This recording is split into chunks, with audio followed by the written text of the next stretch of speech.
तो अच्छी बात है। कैसा है कि आज कुछ रोज़ पहले मैंने वो वीडियो डाली भी थी। हमारे हिंदुस्तान में कश्मीर में आतंकवादी हमले हुए, हमारे कई हिंदू भाइयों को उन्होंने कत्ल किया।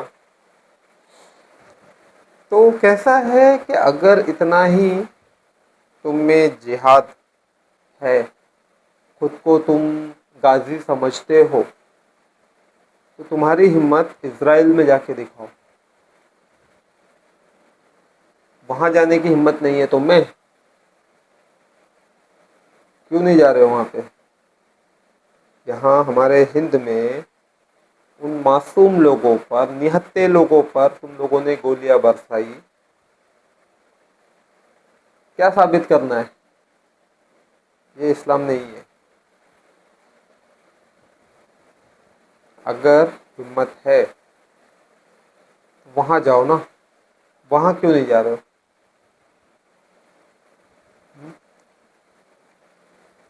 और ये जो बैठे हैं ना जितने आलिम, इनसे कहूँगा मैं कि बच्चों का माइंड वॉश करना बंद करें। कि सबसे पहली चीज़ ना कि दीन क्या है, कैसा है, वो खुल के बताना शुरू करें।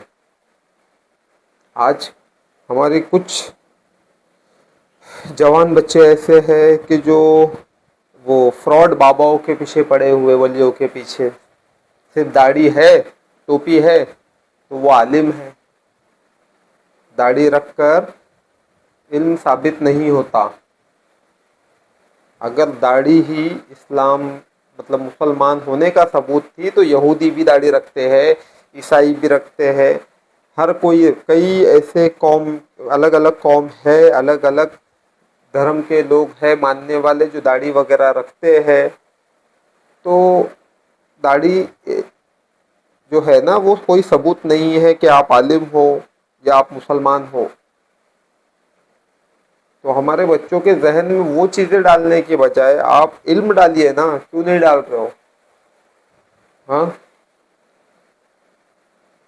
वो अभी कल परसों के रोज़ क्या वो लाइट बंद करो, क्या करो, पता नहीं क्या किया था। बहुत से मुस्लिम लोग, बहुत से मुस्लिम मोहल्ले में हुई वो चीज़। ठीक है, हम हमारे लिए लड़ रहे हैं, शरीयत को बचाने की कोशिश कर रहे हो आप, ठीक है, लेकिन हकीकी शरीयत को बचा रहे हो? नहीं बचा रहे हो। आप लोग है ना झूठी शरीयत बना रहे हो, जिसमें आप लोगों के फायदे हो रहे हैं, मुनाफा है आप लोगों को, उस बारे में बहस कर रहे हो। कुछ बरस पहले एक टॉपिक उठा था हिंदुस्तान में, 3 तलाक पर से। वो हिंदुस्तान, हमारे हिंदुस्तान के अभी जो फिलहाल में ही प्रधानमंत्री है, उन्होंने वो टॉपिक से ये किया था 3 तलाक के लिए कि 3 तलाक मायने नहीं रखेगा हिंदुस्तान में। तो बहुत से मुस्लिम और बहुत से आलिमों ने उसके ऊपर से बहस की थी। और उसके ही सिलसिले से मैंने वो जो 3 तलाक वाला जो मेरा वीडियो डाला था, वो उसी वजह से डाला था मैंने, बताने के लिए कि जो हिंदुस्तान का कानून कहता है कि आप तलाक अगर दे भी रहे हो तो खुद, अब जब कोर्ट में जाओगे ना, अगर कोर्ट में जाओगे तो वहाँ पे मतलब जज के सामने, जिसे उस दौर में काजी कहा जाता था, तो ऐसा होता था कि एक बार तलाक दिया जाता था तो उसके बाद वो मियाँ बीवी साथ ही रह रहे, बस खुद को समझने के लिए। अगर समझ गए तो दूसरी बार तलाक नहीं होगा, इंशाल्लाह उनमें समझौता हो जाएगा। वो नहीं होता है तो फिर 2 माह का और वक्त मिलता है।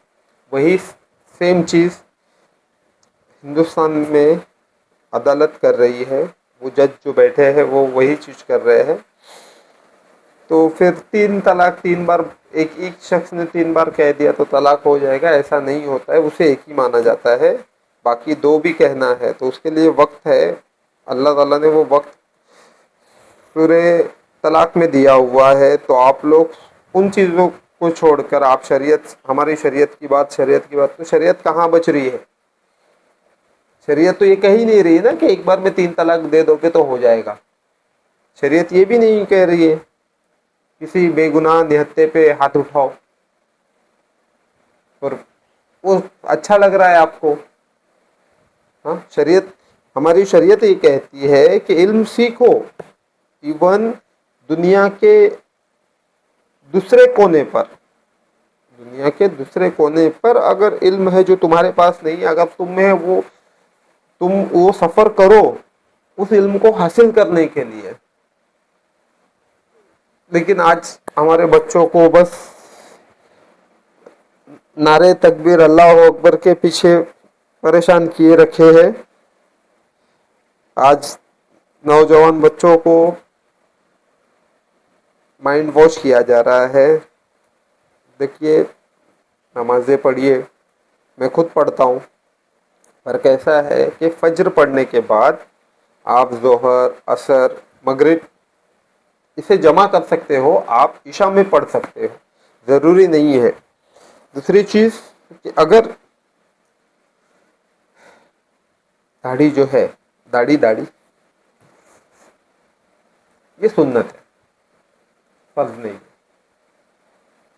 और अगर मेरे रब को वो इतना ज़रूरी रहता उसने उसे भी फर्ज कह दिया रहता, पर वो फर्ज में नहीं आती, वो सुन्नत में है। और कैसा है कि हमारे जो आलिम हैं उनके वो डबल स्टैंडर्ड पे खड़े हैं कि कहीं पे जब उनके फ़ायदे की बात हो तो वो कानून सही है, और जब उन्हें नुकसान हो रहा हो तो वो कानून गलत है, या वो शरीयत की बात को वो मानते ही नहीं है। फिर तो ये भी चीज़ें गलत है। जब आप मानो तो पूरी तरीके से मानो, शरीयत को अगर फॉलो करना है या तो पूरी कीजिए, आधी अधूरी शरीयत समझ के कोई मतलब नहीं है। आज हमारे बच्चों के जहनों में ऐसा डाला जा रहा है, उन्हें इतना, वो कहते हैं ना कि आज आज आज का जो मुसलमान है उसके जहन में सिर्फ और सिर्फ गंदगी है। एक दौर था कि मुस्लिम बस्तियों में महक रहती थी, खुशबू आती थी, साफ सफाई हुआ करती थी। और आज मुस्लिम बस्तियों के अंदर आप जाओगे तो मैंने, आप खुद जाके देखिए, वहाँ पे ना आप खुद ऐसा करोगे, नाक पे हाथ होगा आपका, क्योंकि इतनी गंदगी मचाई हुई है इन लोगों ने। जो कि इस्लाम खुद कहता है कि सफाई निस्फ ईमान है, मतलब आधा ईमान, 50% ईमान आपका मुकम्मल हो जाता है अगर आप साफ सफाई रखते हो। और आज नहीं है वो, ये जो है ना, ये खामियां, ये बुराई, ये जो चल रहा है सब, ये हमारे आलिमों की देन है हमें। तो पहली चीज़, सच्चे और पक्के मुसलमान बनिए, आप उम्मती बनिए, इन फिरकों से निकलिए। फिरके बनाने के लिए मना किया गया था, पर इन लोगों ने फिरके ईजाद करते चले गए। आज हिंदुस्तान के ही अंदर टोटल कुछ 72 फिरकों का जिक्र है। मेरे नबी ने तो मना किया था उन फिरकों को बनाने के लिए, पर हर किसी ने अपना अपना अलग अलग करते करते इतना अलग हो गए कि आज हमारे कुरान शरीफ के अंदर भी आयतों का जो मायने है, जो ट्रांसलेट है, जो हिंदी में या उर्दू में या अंग्रेज़ी में उसके मायने बताए गए हैं, वो हर सिलसिले के अलग है। तो कुरान तो एक ही है ना। मेरे रब ने, मैं ये नहीं कह रहा हूँ कुरान की आयतें बदली है, क्योंकि मेरे रब ने मेरे नबी को वादा दिया था कि मैं अपने जलाल की कसम खाता हूँ कि कुरान की एक आयत में से ज़ियर का ज़बर कोई बदल नहीं सकता। पर उसने मायनों के लिए वादा नहीं किया था, और इन लोगों ने मायनों में हेर फेर की है, मायने बदले गए हैं। तो जितना हो सके कोशिश कीजिए कि आप